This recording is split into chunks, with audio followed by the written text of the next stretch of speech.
여러분 안녕하십니까? 식스센스 출발해 보도록 하겠습니다. 긴 주말을 보내고 온 우리 증시 다행히 빨간불로 출발했지만 오후장 가면서 힘이 조금 줄어들었습니다.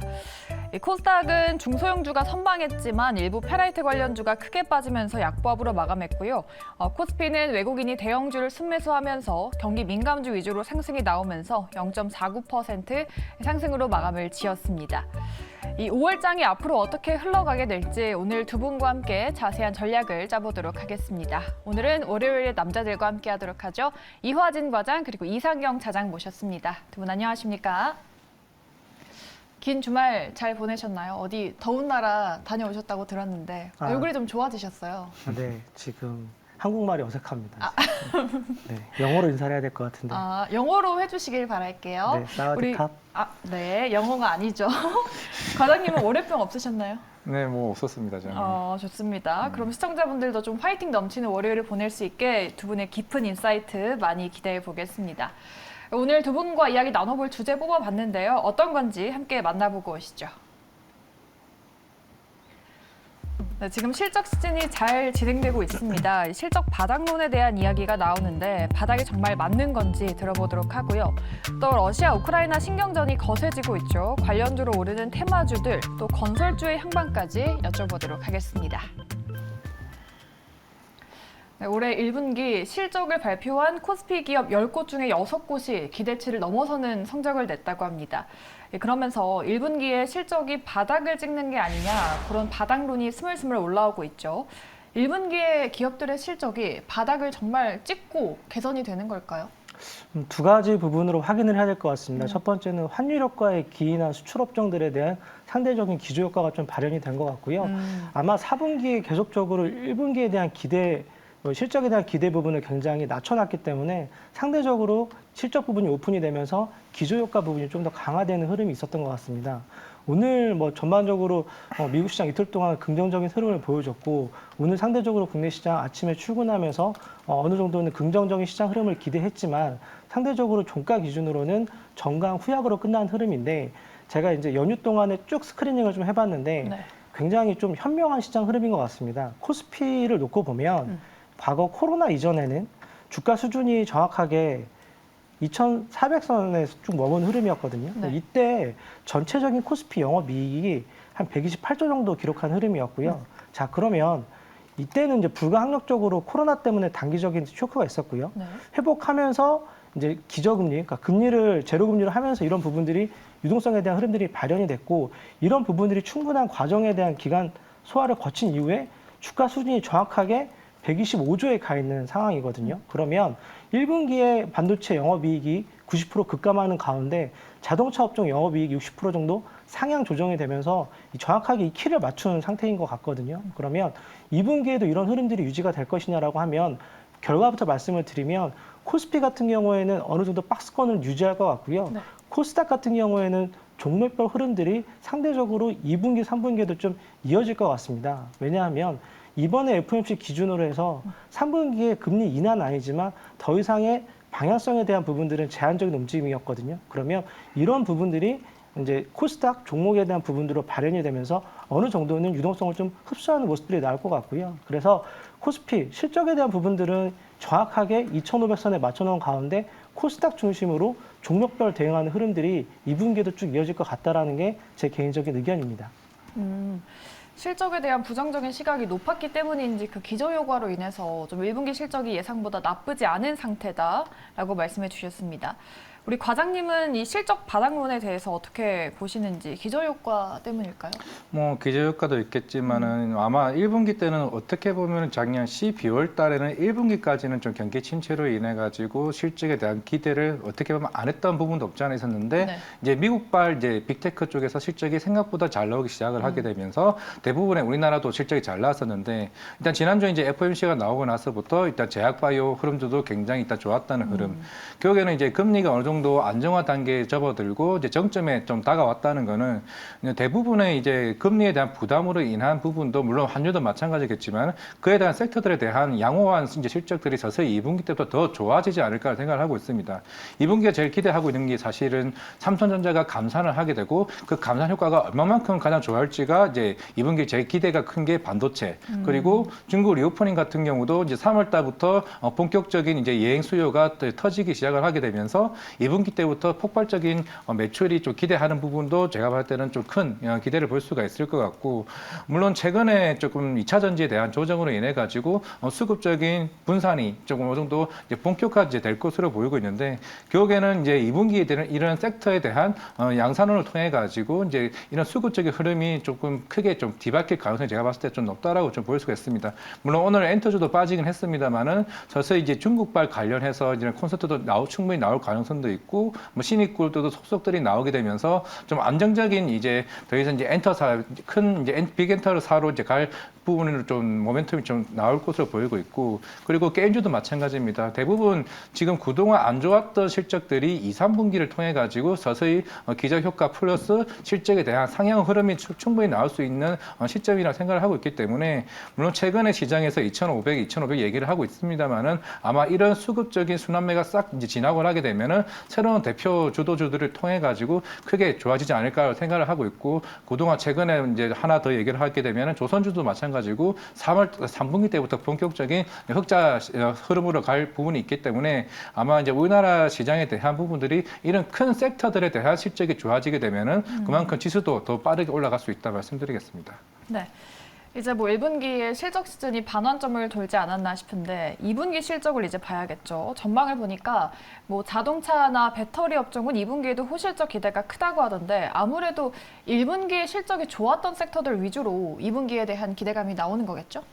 아마 이런 부분들을 좀 확인해 봐야 될 것 같아요. 시장에 대한 방향성은 외국인들 수급에 의해서 결정이 되고 그 안에 수익률 같은 경우에는 기관들에 대한 참여에 대한 부분들이 확인이 되는데 아마 올해 외국인들 8조 정도 시장에서 매수를 했는데 어떤 종목을 매수했는지 본다라고 하면 금액적인 측면에서는 삼성전자가 당연히 매수 우위에 대한 부분들을 차지하고 있지만 그 밑단에 보면 삼성 SDI가 15% 정도 수익률을 기록을 하고 있고요. 네. 그리고 그 바로 밑에 하나 에어로스페이스가 전체적인 매수 5등 정도 기록을 하고 있는데 42% 수익률을 기록을 하고 있는데 재미있는 거는 그 밑에 또 현대 로템이 차지하고 있습니다. 그래서 방산업종에 대한 부분들을 외국인들이 비중을 많이 실었고 상대적으로 그동안에 비워놨던 현대, 기아, 현대, 기아 자동차 업종에 대한 비중들을 좀 높여놓은 상태거든요. 그러면 말씀드린 대로 수익률에 대한 부분들은 코스닥 쪽 기관들에 대한 수급을 본다라고 하면 올해 1월 1일부터 5월 4일까지 샀던 기관들 수급을 보면 재밌는 게 이오테크닉스는 반도체 장비 업종이거든요. 네. 전방.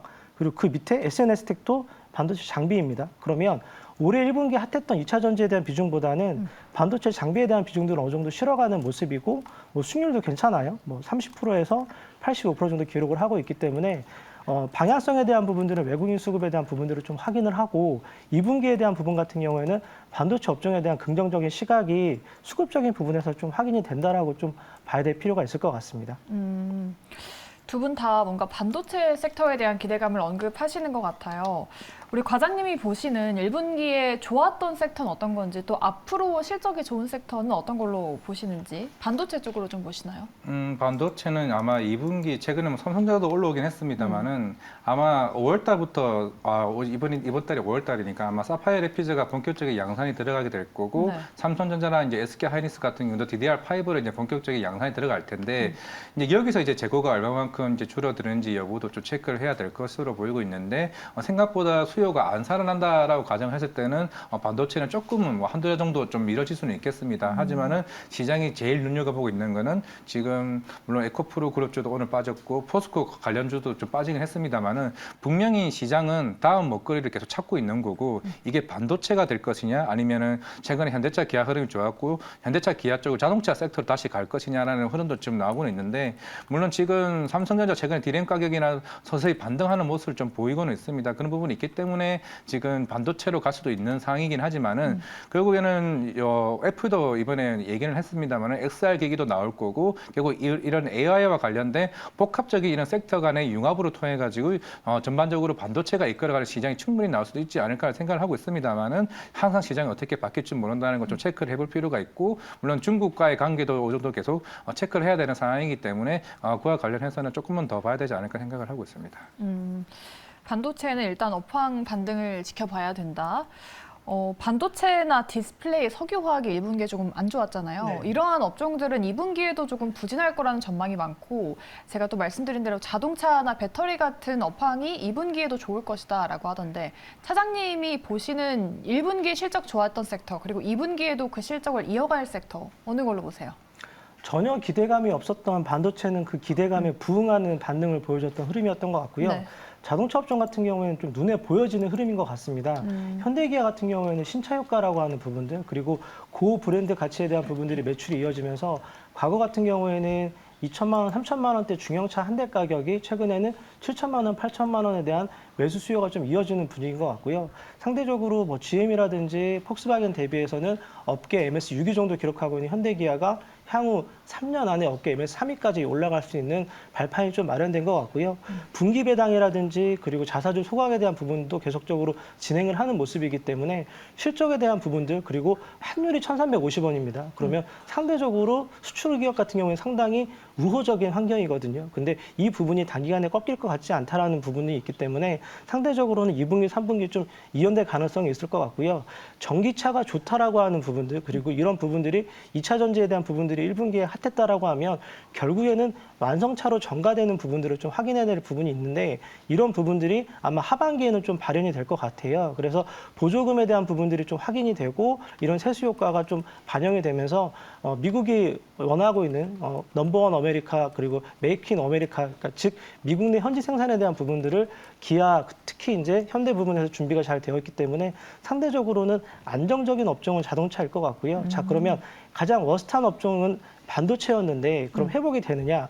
이건 굉장히 좀 어려울 것 같아요. 왜냐하면 감산에 대한 부분들이 어느 정도 얘기는 하는데 한번 공장 가동을 멈추면 8개월이 걸리거든요. 네. 다시 재생산을 하는데 그러면 지금 감산에 대한 효과 때문에 재고 부분이 2달에서 3주까지 줄어들었다고 하는데 이런 부분들이 반도체 가격 반등을 좀 이끌어갈 수 있는 흐름들 즉 수요가 회복이 되면서 실적과 영업이익으로 돌아와야 되는데 이런 부분 같은 경우에는 단기적으로 확인하는 방법은 좀 굉장히 좀 어려울 것 같거든요. 그래서 눈으로 확인할 부분 같은 경우에는 아마 5월 말이나 6월 중순 정도 돼야 될 가능성이 있을 것 같고요. 그러면 상대적으로 애플을 중심으로 미국 시장 굉장히 좋았는데 왜 국내 시장을 못 따라가느냐라고 하면 미리 올라왔던 부분들이 있고 상대적으로 강했던 업종에 대한 그 이익에 대한 실현 부분들이 좀 반영이 된 부분들이 좀 있는 것 같아요. 그래서 네. 오늘 외국인들 코스피에서 2,500 정도 매수했는데 상대적으로 삼성전자가 그동안에 소외받았던 네이버 중심으로 좀 매수하는 모습이었거든요. 그리고 반대로 매도하는 것 같은 경우에는 포스코홀딩스가 매도 1위, 그리고 포스코 퓨처엠이 매도 2위, 그리고 에코프로 BM이 매도 3위를 기록하는 모습이었어요. 그러면 현물 수급에서 외국인들이 2,400억, 특히 기관이 4,500억 정도 사주는데 상대적으로 시장이 좀 발현이 약했다라고 하면 그동안에 강했던 업종에 대한 좀 이익 실현에 대한 부분들이 좀 강했다라고 봐야 될 것 같고요. 네. 시장이 좀 쉬어가는 국면에서는 종목에 대한 부분이라든지 교체 매매에 대한 부분들을 좀 검토하면서 대응에 대한 부분들을 좀 고민하는 게 현재 시장 흐름일 것 같습니다. 반도체에는 업황 반등을 조금 더 지켜봐야 될 것 같고 1분기 실적도 좋고 앞으로도 좋을 가능성이 높은 쪽은 자동차 섹터 쪽으로 말씀해 주셨습니다. 이렇게 실적에 대한 이야기 나눠봤고요. 다음 키워드로 넘어가 보도록 할게요. 러우 분쟁에 대한 이야기입니다. 러시아 우크라이나 흑해 곡물 협정이 중단 위기에 놓였다고 합니다. 우크라이나랑 러시아 간의 신경전이 정말 치열해지고 있는데 이 국제회의장에서 주먹 다툼하는 기사 영상 보셨나요? 네, 봤습니다. 정말 깜짝 놀랐습니다. 그런데 일단 곡물 수출 협상에 대한 거는 먹구름이 꼈는데 수출길이 다시 막히는 걸까요? 일단 18일까지 일단은 러시아 쪽에서는 일단 종료하는 흐름을 보이고는 있는데 물론 이런 수급상의 흐름으로 조금 시장에서는 이제 부각이 되고는 있습니다. 결국에는 튀르키예랑 이제 유엔이랑 그리고 러시아, 우크라이나 이제 이런 곡물 수출 거래 재개에 따라서 이제 우크라이나 이 관련 이슈에 따라서 지금 곡물 가격에 대한 인상의 여부가 조금 판가름 날 것으로 보이고 있는데 물론 오늘 같이 뭐 대한제당이 올랐던 거는 사실 설탕 가격이 꾸준하게 올랐다라는 측면에 있는 부분도 좀 없지 않아 있고 물론 추후에 이런 사탕수수와 같은 이런 곡물들 자체가 우크라이나에서 굉장히 좀 비중이 좀 높다는 측면에서는 충분히 우리가 작년에 한번 지금 이 시기였던 걸로 기억을 하고 있는데 아마 그때의 흐름은 아마 학습 효과에 대한 부분도 없지 않아 있을 것으로 보이고 있습니다. 네. 결국 이번 18일까지 어느 정도 협상이 지지부진하고 조금 그대로 바로 종료가 된다라고 하게 되면은 다시 한번 또 곡물 가격에 대한 인상이 작년처럼 좀 벌어지지 않을까라고 생각을 하고 있고 뭐 그래서 오늘 뭐 CTC 바이오나 대한제당 그리고 판스토어와 같은 종목들이 좀 오를 모습을 보이고는 있습니다만은 아마 변동성이 굉장히 커질 것으로 보이고 있습니다. 우리가 예측할 수 없는 이런 정책적인 이슈로 인해 가지고 접근하는 거는 제가 볼 때 조금 조심스럽다라고 좀 말씀을 드릴 수가 있을 것 같고 아마 중개적인 역할로 어느 다른 나라의 역할이 충분히 나올 수도 있다는 측면에서는 아마 작년과 똑같은 흐름으로 흘러가지는 않을 것으로 좀 생각하고 있습니다. 일단은 뭐 협상이 어떻게 나올지가 중요할 것 같은데 정책 이슈는 예측할 수 없다. 뭐 사료주는 변동성이 커질 것이다라고 말씀하셨는데 그러면 이 관련주들을 대응하기에는 조금 어려울까요? 대표적으로 말씀하신 뭐 CTC 바이오라든지 사료 업종에 대한 부분들도 변동성이 굉장히 큰데 네. 이런 부분들을 좀 길게 본다는 중장기적으로 내가 시장에 대한 접근을 해보고 싶다라고 하시면 TYM이라고 하는 뭐 동양물산 그리고 대동기계라고 하는 부분들 즉 농기계 업종 같은 경우에는 뭐 중장기적인 수요가 좀 받침이 되면서 이런 부분들이 좀 이어지는 매출 부분이 있기 때문에 사료 업종 같은 경우에는 변동성이 굉장히 크게 좀 반영이 될 가능성이 있는데 상대적으로 농기계 같은 경우에는 수요 부분이 탄탄하게 받쳐주는 업종이고 향후에 곡물 가격이 인상이 되고 이런 부분들이 다시 또 분쟁에 대한 부분들이 또 강화된다라고 하면 네. 추가적으로 좀 업다운이 좀 있을 수 있기 때문에 농기계 업종으로 좀 시장을 중장기적으로 대응하는 게 이런 부분에 대해서는 좀 대응할 수 있는 한 가지 방법일 것 같습니다. 이러한 관련 이슈에 있어서는 변동성이 큰 사료주들보다는 농기계 관련주로 접근하는 게 나으실 것 같다라고 코멘트해 주셨습니다. 이 러시아 우크라이나 이슈에 대해서는 이렇게 짧게 한번 저희가 전략을 짜봤고요. 다음 키워드로 넘어가 보도록 하죠. 다음 키워드 건설주입니다. 이 부진했던 건설주, 과연 바닥을 다지고 살아날 수 있을지에 대한 전략을 여쭤보도록 하겠습니다. 뭐 오늘 건설주 흐름이 괜찮았습니다. 이 미국이랑 중동, 인도를 연결하는 대규모 프로젝트를 논의 중이라고 밝혔는데 그러한 이슈 때문에 건설주가 오늘 좀 다 같이 오른 걸까요? 일단 그런 면도 없지 않아 있겠지만 사실 건설주는 좀 중장기적으로 흐름이 좋아야 좀 좋다라고 할 수가 있을 것 같고 네. 이미 작년에도 네옴시티발 이슈부터 시작을 해가지고 뭐 인도네시아 등등 다양한 이제 하나 방문했다는 것만으로도 주가가 좀 흔들렸던 부분이 있었기 때문에 그만큼 건설주 자체가 그동안 주가가 많이 빠졌다는 측면에서 흔히 말하는 이런 플랜트 수주에 대한 기대를 통해 가지고 주가가 한 번씩 반등을 했었지만은 실제로 그게 아직까지는 실적이 반영되거나 아니면 수주가 들어오거나 그런 흐름이 전반적으로 그게 나오지 않았다고 생각을 하고 있는 좀 상황이고 물론 우리나라도 마찬가지고 최근에 미국 부동산에 대한 흐름도 아직까지는 시장에서 크게 부각할 만큼 큰 경기 자체로에 대한 흐름이 좋지는 않았다고 좀 생각을 하고 있기 때문에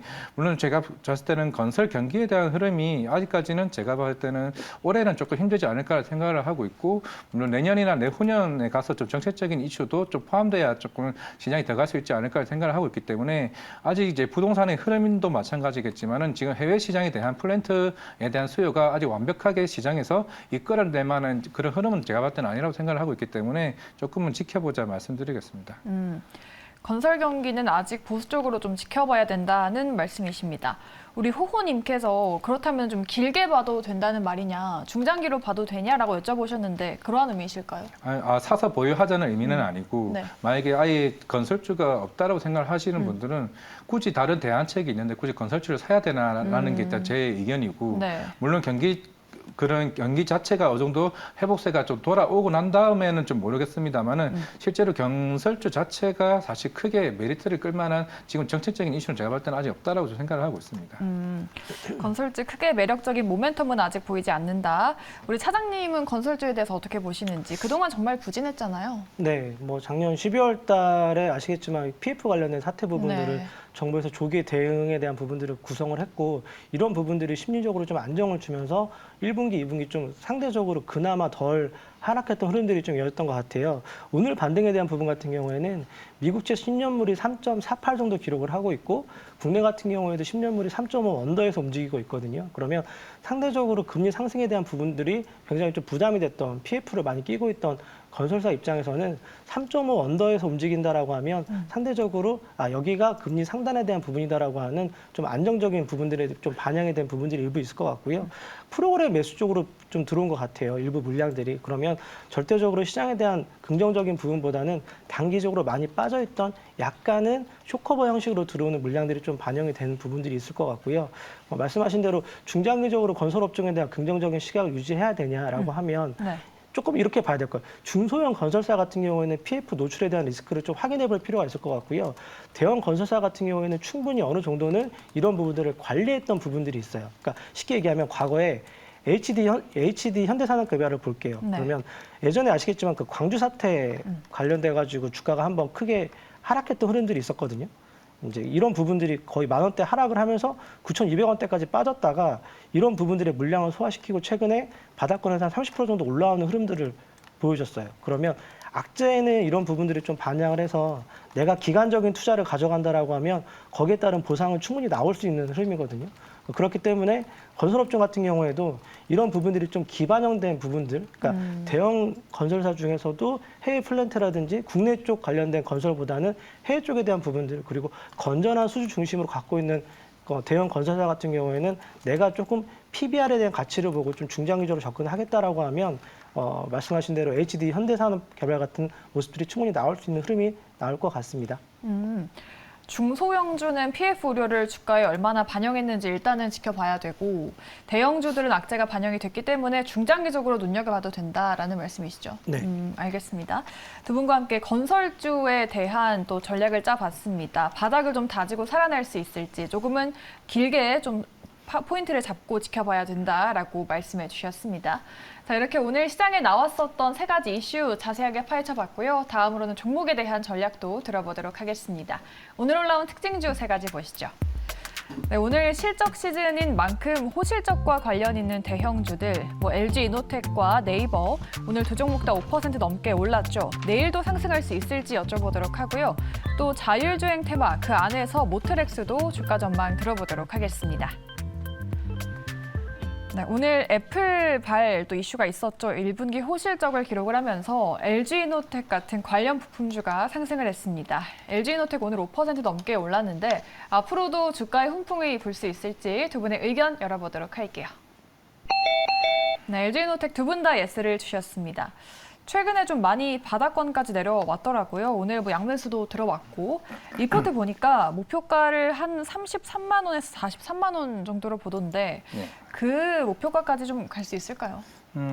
일단은 그동안 주가가 빠졌던 게 작년에 이제 중국 쪽에 이제 아이폰에 대한 부진도 없지 않아 있었지만은 그래도 이제 LG이노텍 같은 경우는 이제 고가 프리미엄 쪽에 들어가는 카메라 모듈 쪽에 분위기 있었지만 사실 애플에 대한 분위기 자체가 안 좋았다는 측면에서 주가가 빠졌었고 이제 올해부터는 이제 하반기 때 좀 기대할 수 있는 부분이 물론 아직까지도 항상 이게 계속 지연됐던 부분이긴 하지만은 애플에서 XR 기기가 이제 본격적으로 출시를 하고 시장에 선보이게 된다 그러게 되면은 조금 더 이제 좀 분위기가 좀 다르지 않을까 생각을 하고 있고 이제는 그동안 아이폰에만 이제 주력했던 부분들이 향후 XR 기기나 다른 쪽에 대한 수주에 대한 기대감도 충분히 제가 볼 땐 나올 수 있지 않을까 생각을 하고 있기 때문에 물론 LG이노텍의 장점이자 단점이 될 수 있는 게 사실 애플에 대한 매출 비중이 굉장히 크다라고 볼 수 있겠습니다. 거의 한 60%에서 70%가 이제 애플향에 대한 매출이 나오다 보니까 결국에는 작년에 중국 쪽에 대해서 그냥 시장에 대한 얘기가 좀 안 좋게 나오다 보니까 오히려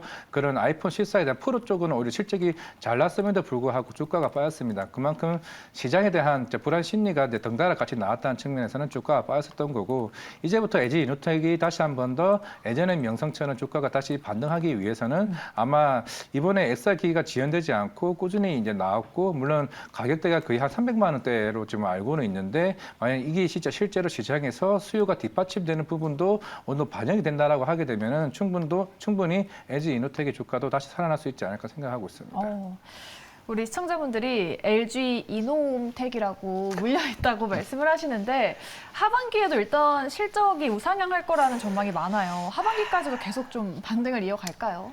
뭐 개인적으로 1등 네. 기업을 투자 좋아하는 제 입장에서는 LG그룹주는 참 애증인데 그나마 최근에 2년 동안에 성공한 게 LG화학을 중심으로 LG에너지 솔루션 정도가 결과론적으로는 흐름적으로 좋았는데 LG전자를 중심으로 LG 디스플레이 좀 말씀을 드려보면 LG 디스플레이 똑같아요. 실적에 대한 부분들로 좋은 흐름들 기대했다가 이런 부분들이 반영이 되고 다시 그 물량도 소화시켜 주가 쭉 빠져버린 흐름이었거든요. 그런데 개인적으로 이렇게 실적이 좋고 거래량도 충분히 실어놓은 상태에서 양봉으로 주가 올려놓은 상태에서 기관들까지 들어오고 이때 중심이 외국인들 매수 중심이었어요. 그러면 야 여기서는 진짜 바닥 확인했나 보다. LG 디스플레이 OLED 중심으로 다시 또 턴어라운드 하나 패널 가격 올라오나? 한 두세 달 지나니까 다시 밀렸어요. 자, LG노텍도 똑같아요. 사실은 오늘 제가 매수 의견을 드리긴 했지만 네. 워낙 바닥권에서 주가가 돌아섰고 오늘 외국인들이 14만 원 정도 산 것 같은데 돌아오면서 기관들도 돌아온 흐름이었기 때문에 상대적으로 주가적인 흐름에서는 충분히 바닥권에 대한 3중 바닥이죠. 저희가 가장 좋아하는 원바닥, 투바닥, 쓰리바닥. 근데 주가는 상대적으로 올라갔다 다시 또 때려 맞을 가능성이 있어요. 앞전에 말씀하신 이하진 과장 말씀하신 대로 애플에 대한 매출량이 높기 때문에 애플이 가격 결정을 해주고 매출에 대한 부분들을 확인이 되면 이런 부분들을 가격 전가를 해야 되는데 얘네들이 가격 전가를 결정할 수 있는 게 아니라 애플이 가격에 대한 부분들, ROE에 대한 부분들을 전가시킬 수 있기 때문에 상대적으로는 LG노텍 같은 경우에는 조금 더 지켜봐야 될 것 같습니다. 네. 워낙 바닥권에서 반등이 나온 거라 S를 주셨지만은 이 상승을 길게 끌고 갈 수 있을지에 대해서는 의문이라는 코멘트까지 더해주셨습니다. LG 이노텍과 같은 흐름을 보이고 있는 네이버 다음으로 보도록 할게요. 1분기 호실적을 발표하고 나서 주주 환원 계획도 같이 발표했습니다. 오늘도 5% 넘게 강세를 보였죠. 이 주가 흐름을 이어갈 수 있을지 네이버에 대한 의견도 보도록 할게요. 네이버도 두 분 다 예스를 주셨습니다. 네이버 얘기할 때 전망이 조금 엇갈리면은 보통 부정적인 이야기를 하시면은 뭐 고금리 기조나 경기 침체가 빨리 해결되기 어렵지 않냐라는 거였는데 그게 어느 정도 좀 해소가 된 걸까요? 네, 이제부터는 그런 부분이 해소된다라고 생각을 하고 있고, 물론 이번에 카카오 실적과는 거의 상반되는 흐름을 좀 보이고는 있습니다. 물론 이제 오늘 실적 발표 이후에 이제 콩쿠르를 통해서 좀 얘기를 했던 거는 일본 사업에 대한 확장, 그리고 콘텐츠, 최근에 애플 쪽에서도 이런 웹툰 시장에 진출을 하게 되면서 최근에 이제 북스 앱이라고 해서 이제 51개국에 대해 확장을 얘기했다는 건데 그만큼 애플도 이런 웹툰 시장에 대한 좀 가능성을 좀 엿보지 않았나라고 생각을 하고 있고 물론 네이버에서 이제 웹툰에 대한 컨텐츠 비중이 매출 비중이 그렇게 크지는 않을 것으로 보고는 있습니다만은 이제 결국에는 이제 북미 시장이 얼마만큼 진입을 하고 그에 대한 가금에 대한 부분을 얼마만큼 바뀌냐에 따라서 실적이 크게 좀 뒤바뀔 거라 생각을 하고 있거든요.